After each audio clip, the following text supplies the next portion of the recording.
We're going to get into the LA Kings with a special guest. Going to talk about Jim Hiller. We're going to talk about Pierre-Luc Dubois and the outlook for the Kings this season with Karo Blikian of the Bannermen Podcast on this edition of Locked On LA Kings.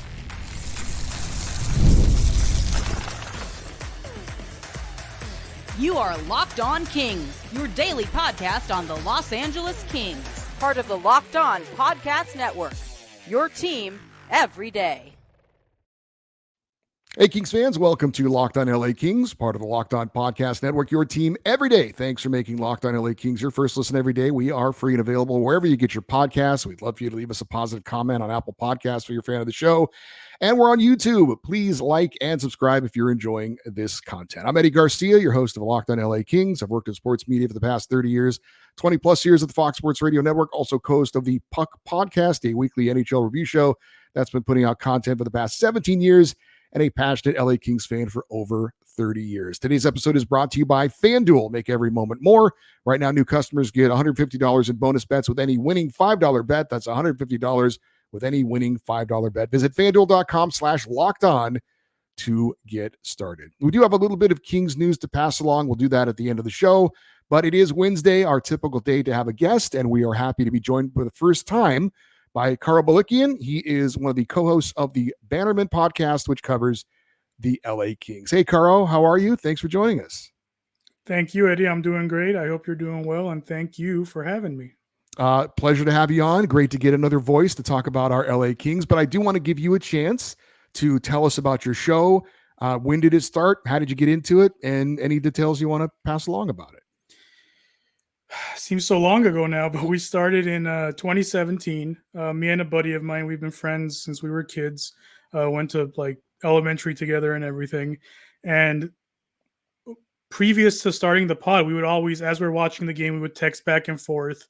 We would always talk about the game to the point where we were like, we should probably have a better avenue for this than just constantly texting through each game.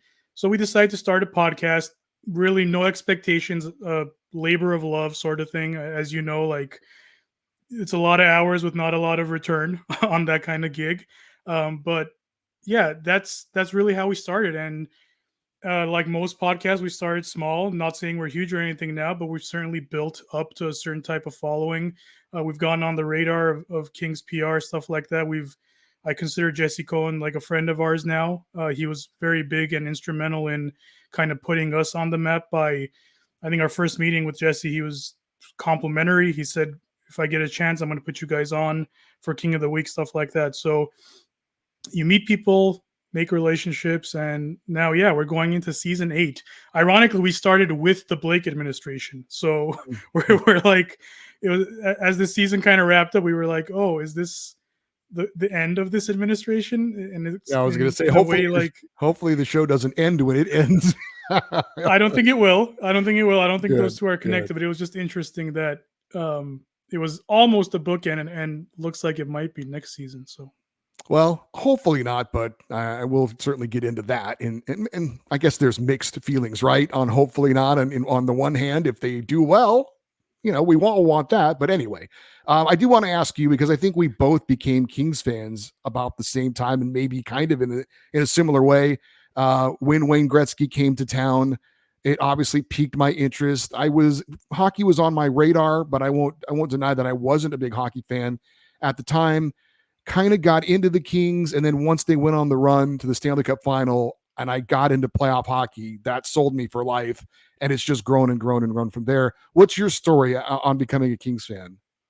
Yeah, my dad immigrated from Armenia to the United States, and I believe it was a friend of his, maybe a coworker, that just told him, I love the Kings. Like, let's go to a game and you'll see, and you're going to love it. So this is like maybe 1981. He went to a game, my dad, and that was it. He was hooked. He tells me stories about being able to go to the Forum, sit in the lower bowl near the glass for like $15 before Gretzky came and stuff like that. And he swears he took me to games in the purple and gold era. I don't remember it. I'm going to believe him on that one. But yes, like you, my first memories of being a Kings fan was when Wayne Gretzky arrived. Absolutely. I still remember going to the home opener in '88. That's like my first hockey memory of my life. I don't remember everything. I was 5, but I do remember the atmosphere. The one thing that really has stuck with me till this day is it was a different atmosphere than the times I had been before, certainly, because I remember it to this day.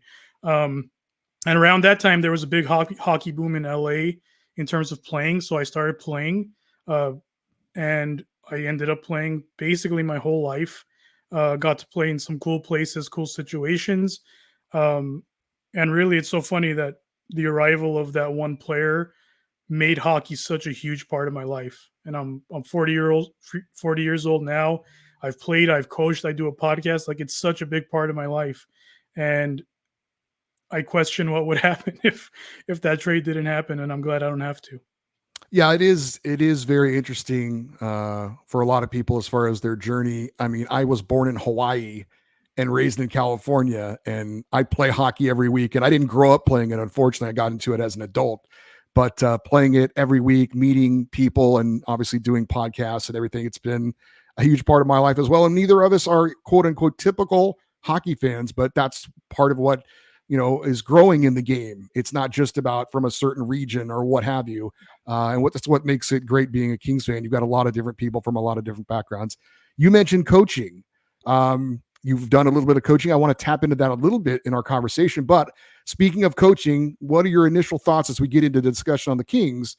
What are your thoughts on the decision to keep Jim Hiller on as head coach? Mixed. I think my initial reaction was negative. I'm certainly not. I'm a little more. I wouldn't say positive, but I'm more optimistic now. Certainly, still not doing backflips over the decision, but I understand the decision, and I know you've covered this on your show a lot. But given the circumstances, given Blake's contract, given maybe his inability to hire someone on a big ticket, I understand the decision. The shred of hope, I suppose, comes from my thinking that if they're hiring Jim Hiller to be the full-time coach, they're going to have to give him full reign to do whatever he wants, quote unquote, system wise, the way the team attacks, the way the team's playing. I think if you don't do that, then what are you really doing? You're essentially just doing the same thing. So if you're going to hire this guy, and look, I understand last season you come in midway through the season, it's a little difficult to implement everything you want to implement. So I'm giving him, Jim Hiller himself and the Kings, I'm cutting them a little bit of slack here and saying, okay, let me see what's going to happen. Is he going to have full autonomy on system decisions, offensive zone decisions, defensive decisions? I know they're going to have a new defensive coach, so that in and of itself is going to be probably different, right? The way they defend. So I'm willing to wait and see. But that being said, I'm not doing backflips. I'm not overly excited. And overall, I'm not overly optimistic going into the season. That being said, we have a whole summer here, so let's see what happens. Well, that leads into my next question, because one of the things Jim Hiller said where in his press conference, and we know how these press conferences are, they're trying to sell you hope and those types of things. I'm not saying he wasn't sincere, but he said we're close. And I remember immediately thinking, close to what? So let me ask you, what are the Kings close to right now? And what do you think he was trying to say? I'm going to chalk that comment up to special teams. I think maybe, and I think he mentioned this on All the Kingsmen too. I think he mentioned, hey, a power play goal here, a successful penalty kill here, and the whole series changes. I think really that's it. And yes, you don't want to hear that, because we heard it from Robitaille and Blake, and then to hear it from the coach too, it's just tripling down on it. It is frustrating to hear that. But at the same time, I don't know what my expectation was. Certainly, you could have not used the word close. That would have helped. But I wasn't surprised that they were trying to spin a positive out of it. All three, Robitaille, Blake, and Hiller. I think, what else can you do, really? I mean, if I don't expect the GM to be like, yeah, guys, everything's a mess. We screwed up. So we're going to try to fix it in 2 months. See you when I see you. I just don't expect that. So I'm taking it at face value. What else can you do? We're going to get much more into the Kings offseason with Karo Blikian from the Bannermen Podcast. We'll do that here next on Locked On LA Kings, your team every day. Hey, it's playoff time in the NBA and NHL. Baseball's in full swing, and FanDuel is your place to bet on every game. Right now, new customers get $150 in bonus bets guaranteed. That's $150 win or lose. You can bet on everything from slap shots to home runs to slam dunks, all on an app that is safe, secure, and easy to use. Unfortunately, we can't bet on the Kings, Lakers, or Clippers, but we can bet against the teams that eliminated our teams, like the Oilers and the Mavericks. And Dodger fans, you're in first place, one of the favorites to win it all. It's a great time of the year to be a sports fan, and it can be even more fun by winning with FanDuel. You can bet on who will win, who will lose, or things like how many home runs Shohei Ohtani will hit this year. You can do it all with FanDuel. What are you waiting for? Visit FanDuel.com/lockedon and make your first bet an automatic win. FanDuel, America's #1 sportsbook. All right, we are back with Karo Blikian, one of the co-hosts of the Bannermen Podcast that covers the LA Kings. And Karo, I mentioned you have a bit of a coaching background. So let me put you in a hypothetical situation. You are the head coach of the LA Kings. How do you handle Pierre-Luc Dubois? Where do you play him? What position does he play? Who does he play with? What are your thoughts on that? I actually like the question because the big conversation right now, Eddie, on social media or Kings fandom is from the point of view of the GM, what they should do. Should they buy him out? Should they trade him? That's really more of the conversation that's going on. There is a coaching conversation going on too, but I think the GM conversation is much louder.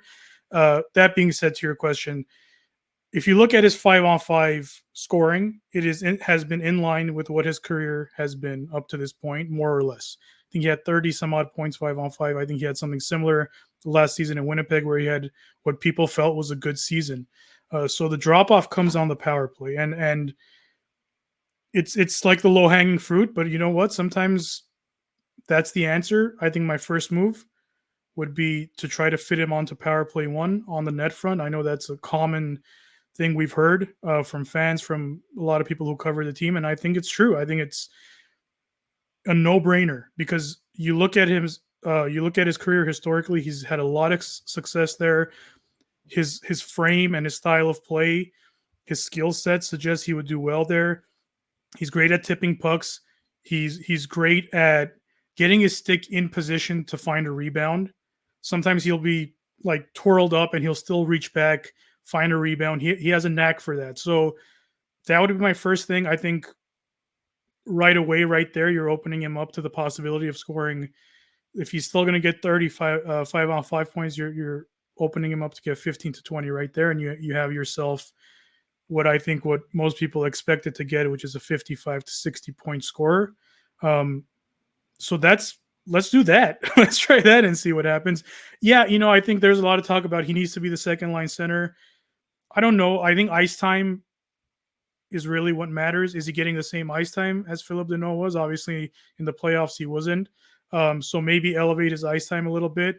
That has to be earned, no question about it. But I think you're talking about a player that's been in a certain type of role his entire career, and to not try him in that role with the money you're paying him, and depending on when the Stanley Cup final ends, you might not even be able to buy him out at this point. I think it's right there. Let's do that, and let's see what happens. Well, you brought it up, so I'll ask you. I think it's a foregone conclusion that they're not going to buy him out, and I know they're not going to come out and let us know what's going to happen. But do you think that's still a possibility, or no? Again, I'm trying real hard to be face value guy here. If they're telling me they're not, I guess they're not. But then again, they said Cal Peterson's going to be an NHL goalie, and then they traded him I think, within like a week. So yep. I understand that not everything is as it seems, but you look at the cost of the buyout, and you can make a lot of arguments that it's the right move, but I think you can make equal arguments that it's not the right move. If you're asking me what I would do, man, I don't know. I think I would. I think I would avoid the buyout at this point. As far as the Kings UFAs this offseason, you've got Matt Roy. They've talked about wanting to bring him back. Victor Arvidsson. Certainly, there's a lot of things that are attractive about his game, but the injury issues are there. And then you've got Cam Talbot, and then we'll throw Trevor Lewis in there as well. Do you think any of these guys are coming back? Do you want any of these guys to come back? I guess Matt Roy you would, but is that likely in your mind? I don't even know if I would on Matt Roy, if I'm being honest with you. Okay. Listen, and I like all those guys. Being totally honest, I like all those players for what they are.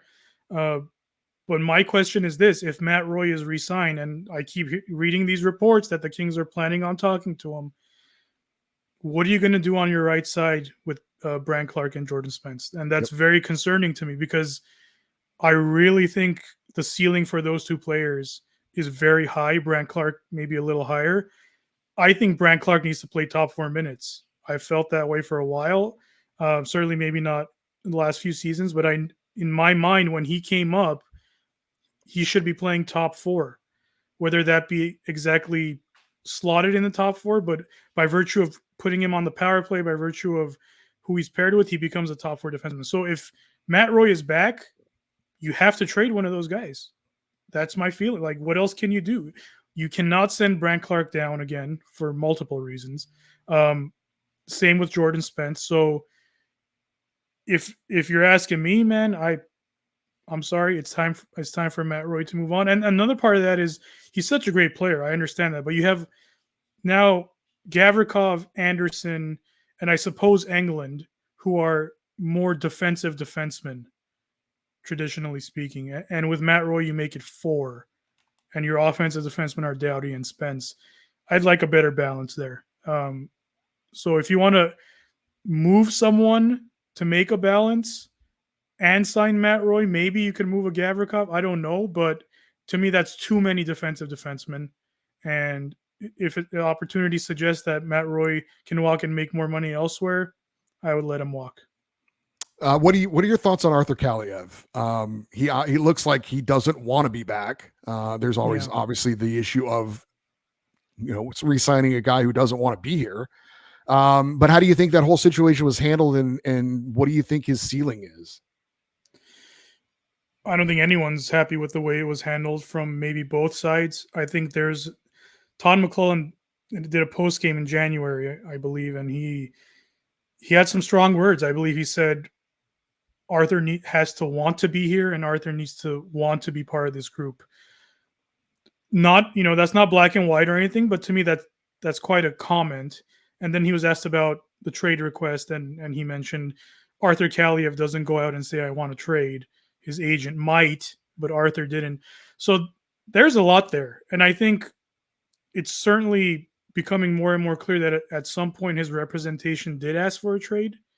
And perhaps because of that trade, the Kings peeled back on his ice time. As I don't know, I don't want to call it punishment, but it's more of a, hey, if you don't want to be here, maybe we play guys who do want to be here.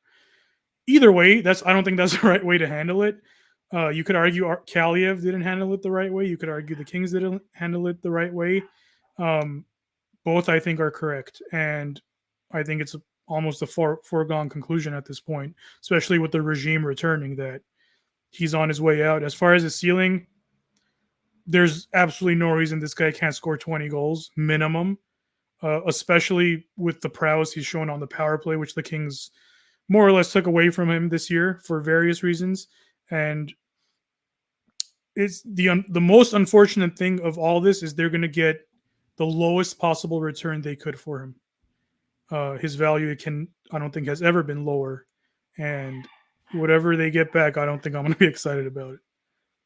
How much do you think the Kings will be looking to add outside the organization as far as free agency or any trades this offseason? I don't know. I look at history, and I know that for 3 summers, Rob Blake made trades that we didn't see coming, so to speak. Now, does that mean he's going to do it this year? Different season. You got more guys, kind of locked into their spots. Adding to the team doesn't necessarily require, big game hunting. I think you're looking more depth pieces, perhaps a depth defenseman. So I'll never take it off the table with Rob Blake. I think perhaps there's a trade out there. I mean, obviously, we just talked about a possible one that more or less should happen according to our expectations, but I don't see a lot. in my perfect world, there would be a big one, and it would be for a top 4 left shot defenseman that would move Andreas Englund out of the lineup, would drop maybe Anderson and Gavrikov down to 2-3, and you make a legit top pairing with Doughty and the left shot defenseman. It's going to cost a lot and all that stuff, I know, but in my ideal world, that's the kind of move that would make sense to get some offense from the left side. That's on my wish list, Eddie. Like, let's get some offense from the left side of the D. Is non-existent right now. The way the Kings play, they go low to high. A lot of times with left-hand shots, left-hand forwards, you go low to high on the left side, which means it goes right to left, and your left shot is taking a lot of shot attempts, and those aren't working out too well right now. So that's what I would like to see. I don't expect fireworks, though.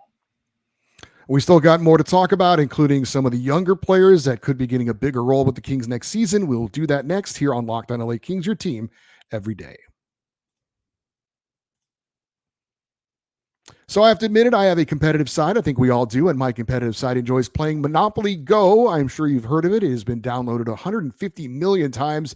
It's a great twist on Monopoly where you play not one, but hundreds of Monopoly boards in crazy locations, building up amazing cities that could bring you big money. And the best part is playing with your friends. I can charge them rent on my iconic properties, just like classic Monopoly, but now I can also rob their vaults of riches for myself. And the leaderboard show me who the biggest Monopoly tycoon is. You can team up with your friends and people all around the world in time tournaments and earn huge rewards. So get in on the game and join your friends. Download Monopoly Go free on the App Store or Google Play. All right, we are wrapping it up with Karo Blikian, co-host of the Bannermen Podcast that covers the LA Kings. Want to talk to you about some of the future pieces for the LA Kings, and certainly want to mention Quinton Byfield, a major step forward last season. Feels like hopefully he's still kind of scratching the surface on what kind of player he can be and what the Kings hope he can turn into as the number 2 overall pick. But again, a step forward. Do you think he still has what should we expect, do you think, from Quinton Byfield? Is it as a step forward, another step forward like we saw this past season? Is that realistic, or what are your expectations for him? Yeah, I think it's absolutely realistic. I mean, we get news that he was ill for a part of the season towards the end. His production slowed down significantly. I mean, he was pacing for 65 points, I believe, at the time. And you have to also take into account his age and his trajectory. I think like 70 points around that is not crazy for this type of player, the way he's grown, the steps he's taken, and his upward mobility seems to be at a very quick pace. If you look at the end of 22-23 and then going into 23-24, I would not be shocked if he's around the 70-point mark this season. So I guess my expectations maybe are a little higher than others, but I've seen enough from him, whether it be of the highlight reel, fashion, whether it be from making the little plays that don't always show up on the score sheet. I think he's rounding out to become a complete player. And I think all this talk about who's going to take over Kopitar, and I think it's Quinton Byfield. And I think in short order, he'll be the first line center of this team. We got a glimpse of Alex Turcotte and Akil Thomas this past season. Certainly great to see Turcotte stay relatively healthy. Thomas certainly kind of burst on the scene in a small sample size. That was really fun to see. How you feel about these two guys maybe having a full-time bottom 6 role this coming season? Yeah, I mean, I don't want to blow it out of proportion because, Thomas had 4 points in 7 games. I don't know if that's that's going to be his point per game next season, but I think what's more important, Eddie, is that you're getting entry-level cost-controlled contracts onto this team, and that is very important. If you're paying your fourth line a total of $4 or $5 million, and you have these guys that could round out your fourth line for like under $3 million, I think these are the type of steps you need to take. And I think most successful teams, if you look, they have entry-level cost control deals all over their lineup. Not all over, but at least on their bottom 6 bottom pairs, stuff like that. So I think that to me is more important than looking at, how many points will Turcotte get or how many point goals will Akil Thomas score, stuff like that. I think get them in. They've proven they could at the very least play. The experience is only going to make them better. And with the way your lineup and your cap situation is set up right now, I think it's key to get those guys in. So if that means saying goodbye to players that have been good soldiers and you necessarily don't want them to leave, then I think that's what's got to happen. NHL draft coming up at the end of the month. Kings are picking. They do have a first-round pick, 21st overall. I still need to do my homework on what they're going to do. Have you looked into this? Any names, anything you want to throw out there as far as the Kings and what they're looking to do? I did mention, I think Adrian Kempe was in somewhere in the 20s, so it's possible. That was, it's rare, but it's possible to get a really good player at that position. Sure. Anything specific that you're looking for, or any names you want to mention? I will throw out one name, and listen, I'm not a scout. We're fans, but I've always thought, like, go out and get the best player available to you. Like, drafting for need has, I think, backfired more times than it's succeeded, especially when you talk about when these players are going to actually play for you. You're talking about 3-4 years down the line. Who knows what style you're playing? Who knows who your coach is? Like, It's just sounds crazy to me to draft a player and be like, well, we're playing the 1-3-1, so we need a big left-handed defenseman. It's probably not going to be there when these guys. So all that being said, I've always, not always, but the last few months, I've really liked what I've seen from Cole Hudson from the U.S. National Developmental Program. His brother Lane was drafted by the Montreal Canadiens in the second round, and they're already calling Lane kind of a steal in that draft because he's showed out well. Even in his short stint in Montreal, he was dynamic. They're both defensemen. Cole is a left shot defenseman. The knock on them is that they're small. Okay. Lane is 5'10". Cole is currently 5'9", but he's 2 years younger, so he has room to grow. That being said, dynamic left shot defenseman, can do anything they want with the puck, both of them. Cole too. He was ranked in the 50s about 2 months ago. And which, made me think, okay, maybe they don't take him at 21. Maybe they take him in the second round, or they move up in the second round to make sure they get them. But in Craig Button's May rankings, he's up to 23. So now he's in the range. And if listen, we still have a little bit to go here. If his stock keeps climbing and he's projected to be a first round pick, I would love for the Kings to take him. I think those are the type of players I'm interested in, like high-end skill. Yes, we love grit and all that is important. Size is important, but I think you can find that easier than you can find a true first pairing dynamic defenseman. And the easy comparison is Quinn Hughes. That's not fair, but I think my point is that the game is probably trending towards those types of defensemen, and I think Cole Hudson currently is all that, at least potentially. So that's kind of my boom or bust pick if he's there. Real quick, kind of our question of the week, and I'm asking you this purely as a Kings fan. Do you feel any better at all about how the season ended for the Kings now that the Oilers have made the final? Absolutely not. Absolutely. I mean, I don't mean to be mean. And if anyone thinks this way, but to me, that's kind of like a loser mentality kind of vibe. It's like, even if the Oilers win the cup, I don't imagine it feeling even 1% better for me, because the fact of the matter is this: they had him in 2022. They were up 3-2. They had him in 2023. They had him on the ropes in Game 4, up 3-0, and it wasn't even close this time. So to me, it does absolutely nothing. I look at the Kings. I look at the fact that you could argue they've regressed, and to me, that supersedes anything the Edmonton Oilers accomplished. I don't care if they sweep the Panthers. I don't care if they swept every team after the Kings. It would not make me feel an ounce better about the Kings situation. That is Karo Blikian. He is one of the co-hosts of the Bannermen Podcast. Karo, great to have you on. Good stuff. Definitely would love to do it again at some point, and really appreciate your time, and best of luck with the Bannermen Podcast. Thank you, Eddie. Appreciate it, and I look forward to talking to you again. All right, and we'll see you sooner than later out there at Crypto.com Arena. Looking forward to it. All right, thank you. Hope you guys enjoyed that. And again, make sure you check out the Bannermen Podcast. I did mention we had a bit of Kings news. We're going to get much more into this on tomorrow's show, but did want to let you know Dennis Bernstein of the Fourth Period reporting that the Kings and restricted free agent forward Akil Thomas have agreed on a 2-year deal, and the LA Kings did officially announce the re-signing of forward Andre Lee. He gets a 1-year, 2-way contract. Again, we'll get much more into that on tomorrow's show. For you everydayers, those of you that listen and watch Locked On LA Kings every day, don't forget, coming up on Friday, we have our Kings fan feedback show.